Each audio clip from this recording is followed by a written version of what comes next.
Someone explain to me what's the expression for the slope of the secant line. Someone raise their hand here. Someone raise their hand and give me an answer here. Raise your hand. Hovey, go. F of x subtract Yep. f of F of 3 3 over. over x subtract 3. Yes, done. Okay, what's the expression for the slope of the tangent? The slope of the tangent line at P. Can someone give me the slope of the tangent? David, yeah. Limit As x approaches 3. Yep. Of F of x minus f of 3 over x over 3. Correct. That's it. Which point is anchored? P is anchored. P is 3 comma f of 3. That's anchored. What changes? The x value changes. Therefore, f of x changes. So as x goes to 3, f of x moves to f of 3. Correct. Suppose an object moves with position function s equals f of t. Write an expression for the average velocity of the object in the time interval from t equals a to t equals a plus h. So you're finding, what are you finding here? You're finding the slope of the secant line. I think someone said that, right? Do you remember that, everybody? Secant line. A secant line is any line connecting 2 points on a function. So if let's get a little more space here. So what's the expression for the average velocity going to be? Can someone tell me what it's going to be? Oh, come on. It's a slope between 2 points. Go ahead. F of a plus h minus f of a all over a plus h minus a. The slope between 2 points. The first point is a f of a, and the second point is a plus h comma f of a plus h. Does that simplify a little bit? What does that equal? F of, yeah, it's f of a plus h minus f of a all over h. It simplifies a little bit, yes.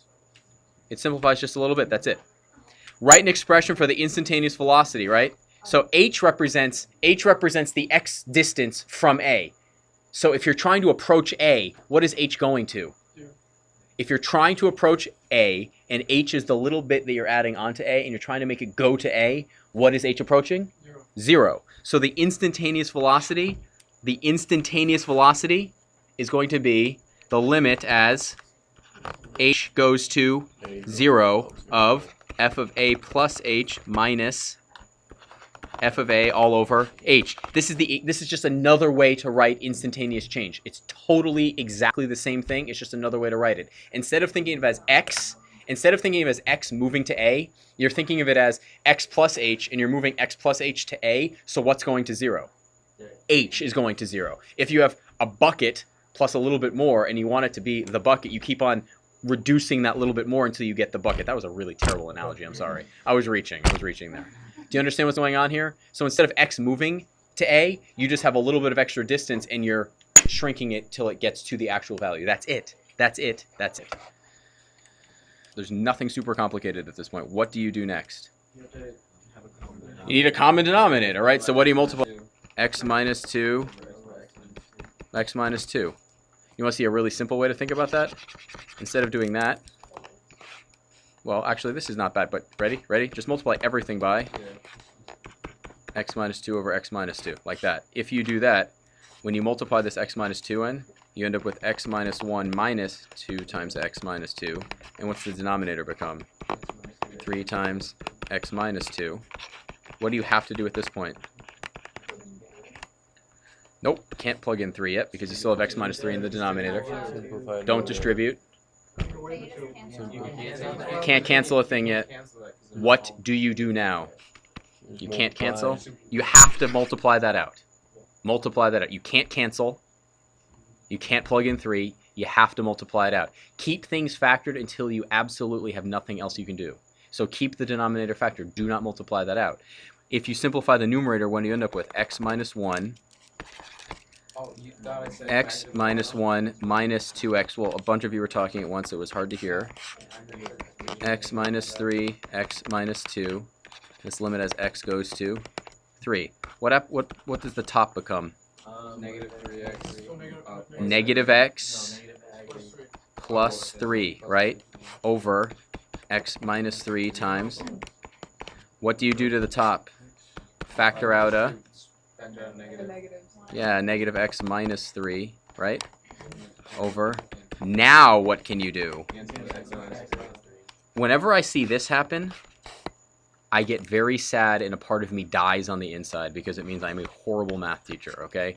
You can't cancel that, right? You can't. Everybody say it with me. No on the count of 3. 1, 2, 3. No. There we go. Now what cancels? The x minus 3's cancel, which is great because now what can you plug in? Yeah, you get negative 1 over x minus 2. So what's that going to be? Negative 1. What? Negative 1. What's 3 minus 2? What's negative 1 over 1? Negative 1. Done. There it is. You get it to a point where you can plug in your target value. To do that, we needed to add fractions and simplify properly. That's it. So here, we're not done yet. That's the slope at that point. So there's the slope. What was the point? 3, 2, right? Correct? So what's the equation of the line? Y minus? Y minus 2 equals negative 1 times x plus 2. Done. Leave it like that. All done. Done. Fini. Done. Stop.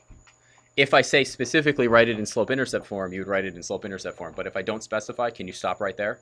Should you stop right there? Yeah. If you guys did, you can simplify that really easily, but if you did that 100 times, I bet you'd make a careless mistake like once. Don't even risk it. It's time. Don't. Stop. Done. Okay, so I want you to write me the limit expression for the slope, but don't evaluate it. Slope of the tangent line at 1, 1. There it is. So if we want to actually evaluate that limit, well, it's not worth a full gold star, but I'll give you points toward a gold star. Can someone tell me what I have to do at this point? Can someone give me one thing I can't do? What's one thing I can't do right now? There's nothing to cancel. There's nothing to cancel here. What do you have to do at this point? You can't square these things because they don't equal anything. What do you multiply by? You're not going to infinity. Doesn't help. Yes? On the bottom, you have the square root of x minus 1 and the square root of x plus 1. You can only multiply. Becomes what? X minus 1. Yeah, it just becomes x minus 1 because root x times root x is x, and then root x times positive 1, negative 1 times root x, they cancel. And you're left with x minus 1. And what does the bottom become? Leave it. Do not multiply it out. Like that, right? Why do you leave it like that? Because now what cancels? The x minus 1 cancels, which is exactly what you wanted. So you end up with a limit as x goes to 1 of 1 over root x plus 1, which is 1/2. This was the slope. The point was 1, 1. So what's the equation? Someone who hasn't spoken yet, give me the nice answer to this one. What's the equation of the line? It passes through this point, and that's the slope right there. Someone who hasn't spoken yet today. Hartwell, go. Y minus 1 equals 1/2. All done. Finish there. Done. Stop. That's great. That's all you need to do. Exactly. Exactly. Exactly. Yep, it's actually written as 2x cubed plus 0x squared minus 5x minus 3. Why do you put the 0 in there? So you don't forget that it's not there. If you skip over it, bad things can happen. What's the phrase that guides polynomial long division? I think I've said it before in this class. It's always, you just remember this, leading over leading. You just remember that over and over and over again. The leading term here never changes. It's always x.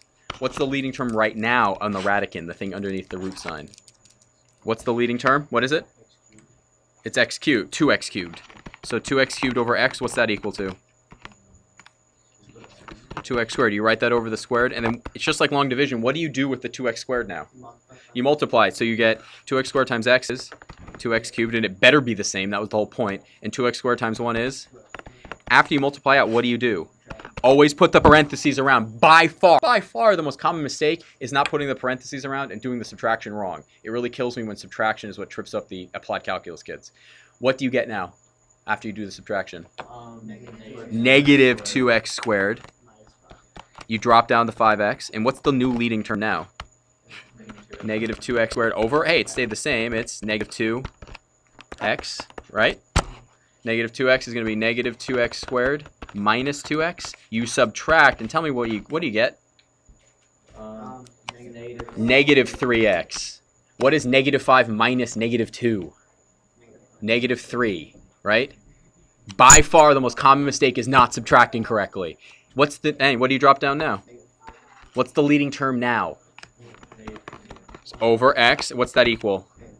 Negative 3 minus 3. You multiply it out, you get negative 3x minus 3. What's it subtract to be? Yay, because that's the remainder.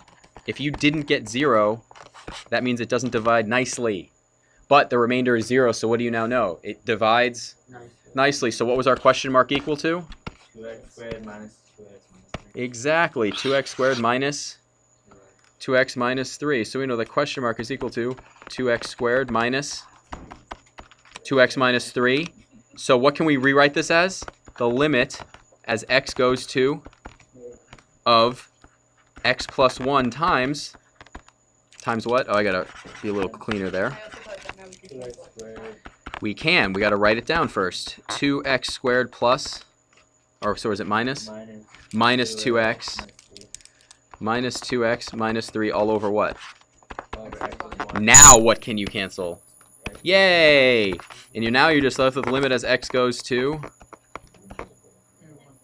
-1 of 2x squared minus 2x. Can you plug it in? Yeah. Yeah, that's just going to be equal to what? 2 plus 2 minus 3. 1. Done. Then it has an asymptote, and the limit doesn't exist.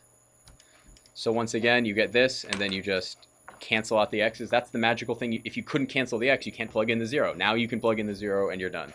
And that's it.